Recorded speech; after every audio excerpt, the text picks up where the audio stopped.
Bonsoir, voici l'analyse technique du CAC 40 pour le 7 juin en clôture. Alors avant d'attaquer, on a apporté une petite modification au niveau de l'inscription. Nous l'avons mis en rouge parce que des gens avaient du mal à l'identifier sur le site. Donc si vous voulez vous inscrire, c'est gratuit, vous pouvez le faire ici. Pensez bien après à cocher les autres cases d'abonnement, notamment la newsletter gratuite. Voilà, ceci étant fait, nous passons tout de suite au calendrier économique. Alors demain, qu'est-ce qui nous attend? Alors ça, pour ceux qui se couchent tard ou lèvent tôt, on regardera le PIB japonais. Donc ça, c'est important. On va voir un petit peu s'ils se sont redressés après le sale coup sur leurs problèmes nucléaires. Après, donc, on descendra tout de suite vers une planche d'horaire tout à fait acceptable vers les 9 heures. Le solde commercial français à 8h45, on aura un petit œil dessus, ça peut être important. Et après, donc ça descend, ça continue. Oui,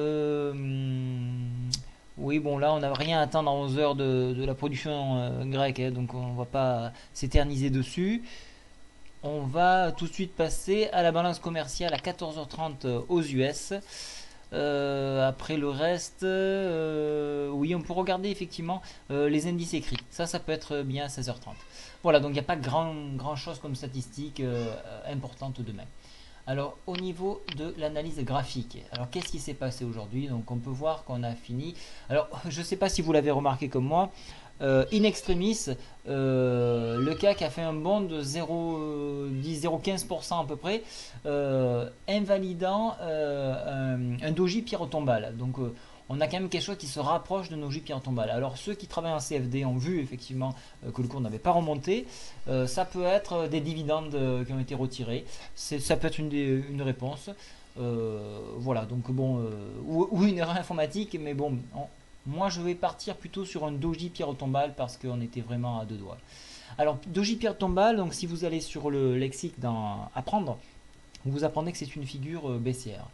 Qu'est-ce qui s'est passé aujourd'hui? On a essayé de casser, enfin on a enfoncé le SAR ici, hein, le SAR baissier.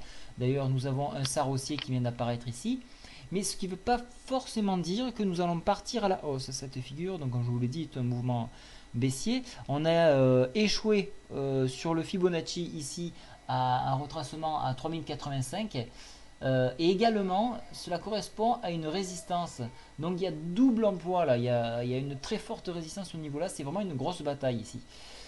Qu'est-ce qui peut se passer? Ça peut entraîner un retour sur le Fibo ici à 3041 points, ce qui correspondait approximativement à la médiane de la fourchette en 12 que je vous ai laissé ici. Alors j'ai effacé l'autre, elle n'avait plus le d'être. À cette médiane ici. Voilà, ça c'est pour les baissiers, donc on viserait ce scénario-là. Alors, énormément de déceptions sur le quantity easing, sur le LTRO, donc ça fait deux mauvaises nouvelles. Le marché a sanctionné. Voilà, alors est-ce qu'il peut repartir et se redresser sur ça? Je pense qu'il va accuser le coup encore demain, pour après peut-être repartir, mais il va devoir accuser le coup. Voilà, donc au niveau maintenant des indicateurs techniques, MACD continue son rebond technique. Ici, c'est du positif. Donc, on a un bon positif. Le stochastique est toujours positif. Donc, ça, et on a de la marge. Hein. Donc, on peut y aller. Le CCI, par contre, et c'est lui qui m'inquiète, c'est que nous arrivons. On a une accélération trop brutale. Et le problème, c'est que nous arrivons sur une zone de vente, si vous voulez. On est trop haut. Alors, ça arrive en contradiction avec les autres indicateurs. Alors là, c'est pas évident. Moi, dans ces cas-là, je change d'unité ou je me fie exclusivement au chandelier japonais, puisque le chandelier japonais se base sur sa journée même et pas sur les antécédents ou quelques bougies selon les types de figures. Donc pour moi, ça sera une configuration baissière pour demain. Mais le scénario haussier est toujours en place. Voilà, donc je donnerai plus d'informations sur l'analyse technique CAC.